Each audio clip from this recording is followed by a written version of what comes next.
Pour un certain concours, je me vas présentant un magnifique tour carrousel d'Irving-Quant.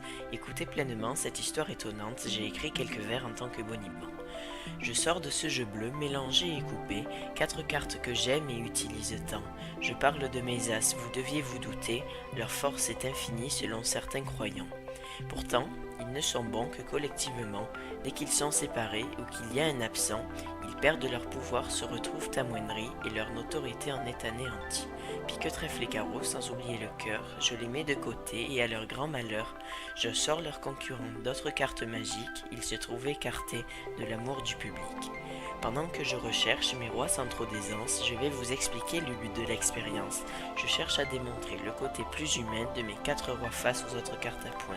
Soyez bien concentrés, ne clignez pas des yeux. Je perds mes 4 rois pendant que je vous parle. Je perds bien Alexandre, César, David et Charles.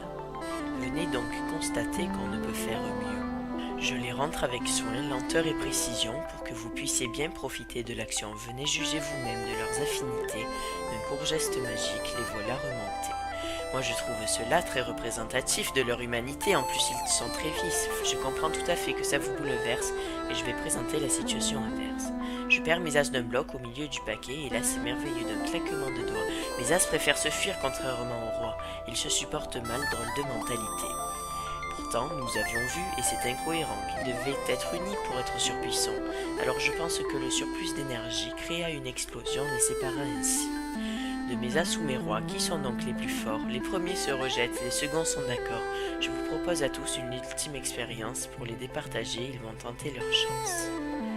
Je vais mettre mes as encore de côté. Pour jouer avec mes rois, je vais bien les compter. Il paraît qu'il faut mettre un des rois face en l'air, dans le but qu'ils aillent traverser la matière.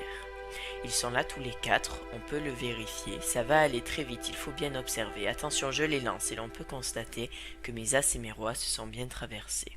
C'est la fin de l'histoire, j'espère qu'elle vous a plu, que vous l'avez aimée, merci de l'avoir vue, et vous pouvez encore, pour tous leurs gros efforts, féliciter mes cartes, les applaudir bien fort.